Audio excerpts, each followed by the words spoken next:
nadali si Tito Karding mga koys.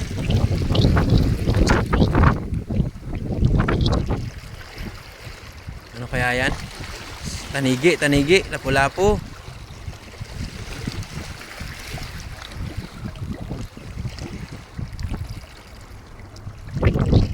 Halimaw. Pagi. Nako po, hindi sinasadya mga koys. Pagi Meg.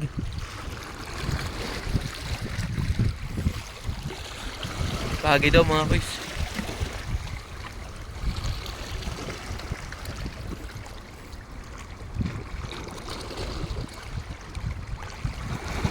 Ano kaya?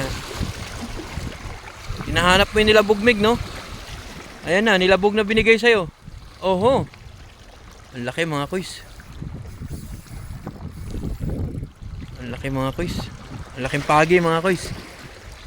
Nilabog na binigay sa'yo Meg.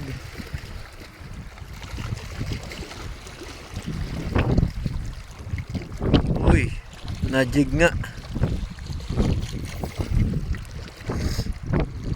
Ang laking pagi mga koys.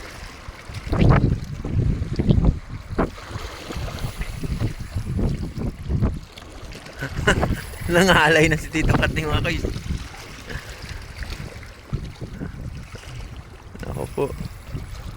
Nakakangalay naman talaga ang pagi mga koys.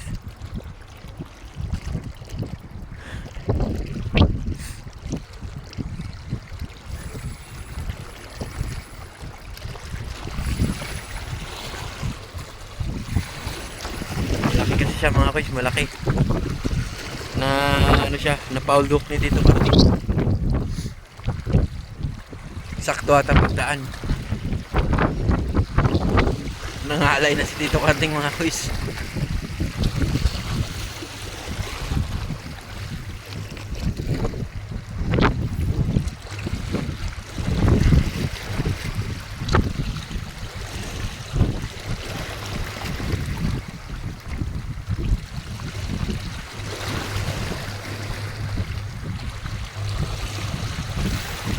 Umatras na, umatras.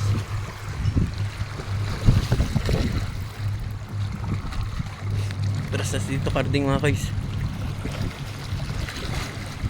Ang laki nga, ang laking pagi mga koys oh. Pagi nga. Nadali sa lure.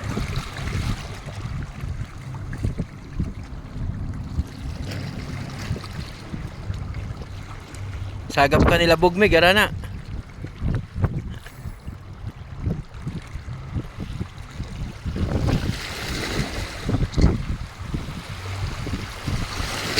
Yan na mga guys. Medyo lumayo-layo na si Tito Karding. Ayan yung pagi mga guys.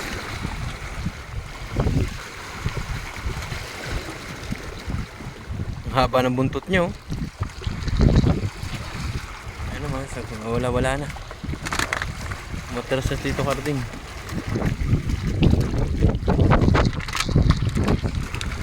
Oo, buntis no? Oo.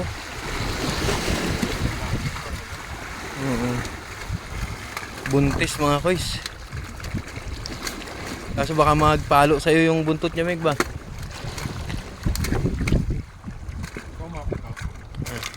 Kaya Meg, baba ko lang to.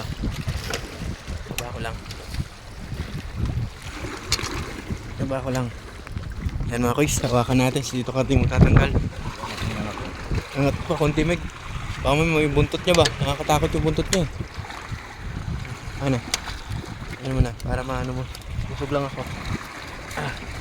To the rescue si Tito Karding mga koys. Yung buntot niya nakakatakot Meg. Kalma. Ang baon na baon pala. Ang haba ng buntot niya mga koys. Buntis pala.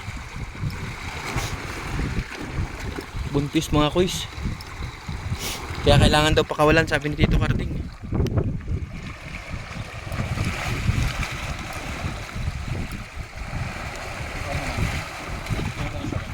Ha?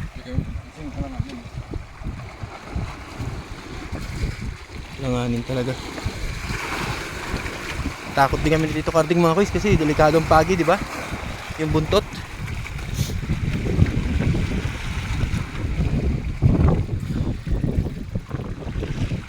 Mga kuys.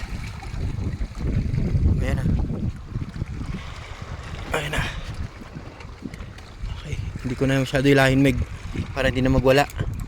Pero ingat ka lang, Meg, yung buntot niya, Meg. Diyan lang naman yan sa gilid niya. Yung buntot niya kailangan mawala yan dyan.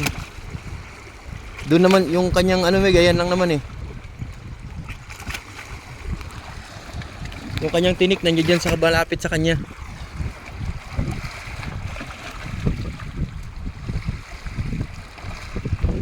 Matakot mga kuys. Matakot talaga yung pagi pagka nahuli mo. Ang laki niya mga kuys. Yan. Oh, yan lang naman yun. Yan lang naman ang problema dyan eh. Pag yan ng ano. Malayo naman sa ano pero wag lang sa malapit dyan. Mga kuys.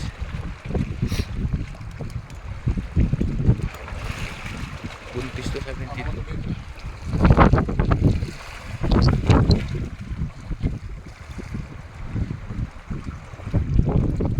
Nagabalik ko.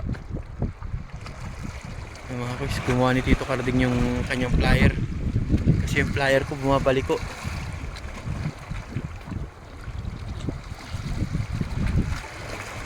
Gamitin niya yung plier niya. Haba ng buntot, no?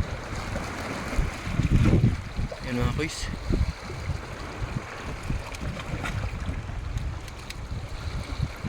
Okay.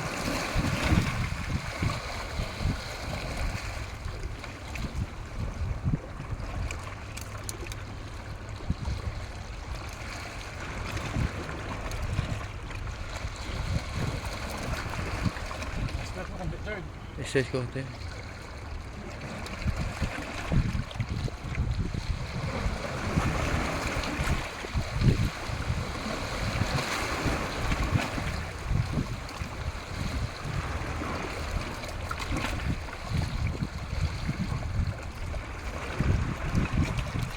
Hindi pala talaga basta matanggal, no? Na? Dito ka ba? Oh, sige ako. Ikaw mo lang yung rad. Okay, Rad. Ibigay mo. Ha? Ikaw mo. Ilapit ko yung Rad. Yan o, Meg. Bitawan mo. Bitawan ko. Okay. Tapos ako magtanggal. Akin na. Ako magtanggal, Meg. Huwag ka mo. Akin yung plies. Para mahawakan mo yung pakpak mo. Okay. Sige. Grabe pala baon niya, no? Ah, okay. Apakan mo yung paa mo yung paa ang ano. Yung pakpak. Hindi kasi matanggal ito yan.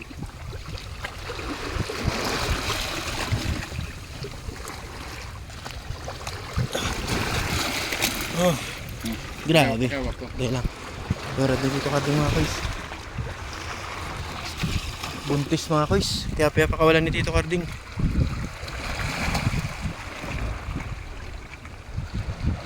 Oo nga, buntis nga, Meg.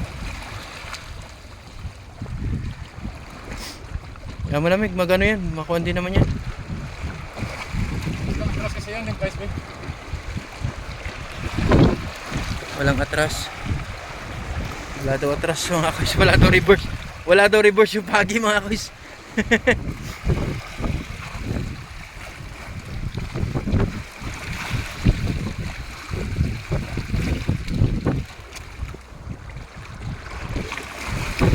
Dala, Meg.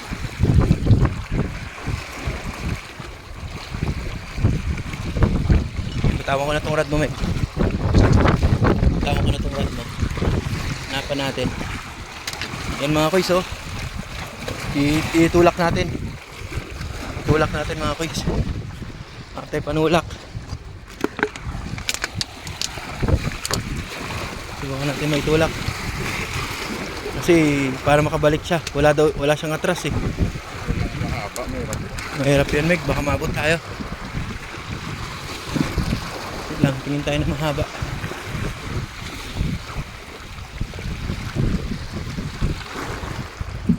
Panulak. Bakal man to.